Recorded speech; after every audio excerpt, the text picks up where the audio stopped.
Welcome to Vibrant. నేను మీ శివాని. అలా వైకుంఠపురంలో లాంటి బ్లాక్ బస్టర్ తర్వాత త్రివిక్రమ్ శ్రీనివాస్తో మరో సినిమా కూడా చేస్తున్నట్టుగా అల్లు అర్జున్ అప్పుడే ప్రకటించారు. అయితే పుష్ప సినిమా 2 భాగాలుగా తీయాలని సుకుమార్ ప్లాన్ చేయడంతో గురూజీ సినిమా కొంచెం వెనక్కైతే వెళ్ళిపోయింది. ఇప్పుడు పుష్ప 2 ఆల్మోస్ట్ కంప్లీట్ అవ్వడంతోనే త్రివిక్రమ్తోనే బన్నీ తన తర్వాతి సినిమా చేస్తారా అనే సందేహాలు కూడా వచ్చాయి. దీనికి కారణం పుష్ప పాన్ ఇండియా లెవెల్లో బ్లాక్ బస్టర్ కావడంతో బన్నీ కూడా పాన్ ఇండియా డైరెక్టర్ల వైపే చూస్తున్నారనే రూమర్స్ కూడా గట్టిగా వినిపించాయి. అయితే వీటన్నిటికీ చెక్ పెడుతూ బన్నీ త్రివిక్రమ్ సినిమాను కన్ఫర్మ్ చేశారు బన్నీ వాసు.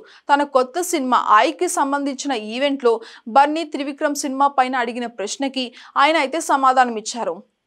అల్లు అర్జున్ త్రివిక్రమ్ సినిమా లైన్ అయితే ఫిక్స్ అయిపోయిందని కన్ఫర్మ్ చేశారు. అది భారీ బడ్జెట్ చిత్రం. ఆ చిత్రం చేయడానికి అల్లు అరవింద్ గారు అదే విధంగా చిన్నబాబు గారు కూడా ఫైనాన్షియర్లను కార్పొరేటర్లను తీసుకోవాలి. అంత భారీ బడ్జెట్ అది. త్రివిక్రమ్ గారికి పాన్ ఇండియా సినిమా తీయగల సామర్థ్యం ఉందని బన్నీకి బాగా నమ్మకం. వీరిద్దరూ ఎప్పుడో 2 ఏళ్ల నుంచే మాట్లాడుకొని ఒక కాన్సెప్ట్ అయితే ఫిక్స్ అయ్యారు.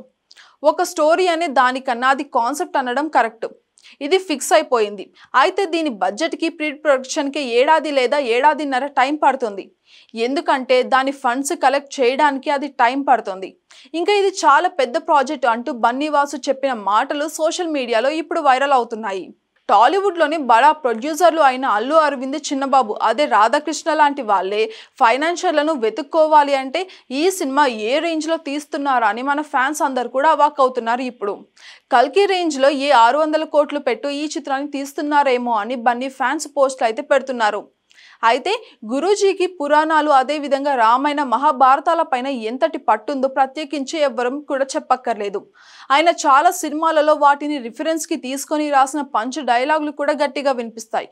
ప్రస్తుతం మైథాలజీ పైన వస్తున్న సినిమాలు భారీ బ్లాక్ బస్టర్లు కూడా అవుతూ ఉండడంతో గురూజీ కూడా అదే కాన్సెప్ట్ తో ఏమైనా సినిమా ప్లాన్ చేస్తున్నారేమో అని డౌట్, అనుమానాలు కూడా కలుగుతున్నాయి. ఇక ఇప్పటి వరకు అయితే కమర్షియల్ సినిమాలనే ఎక్కువగా తీసిన గురూజీ సాహసం చేసి కొత్త జోనర్ను పట్టాలెక్కించబోతున్నారేమో చూడాలి. కానీ ఏది ఏమైనా గురూజీకి పాన్ ఇండియా సినిమా తీసే సత్తా, టాలెంట్ అయితే ఖచ్చితంగా ఉంది. ఇది అయితే వాస్తవం అనే చెప్పాలి. For more updates subscribe to Vibrant.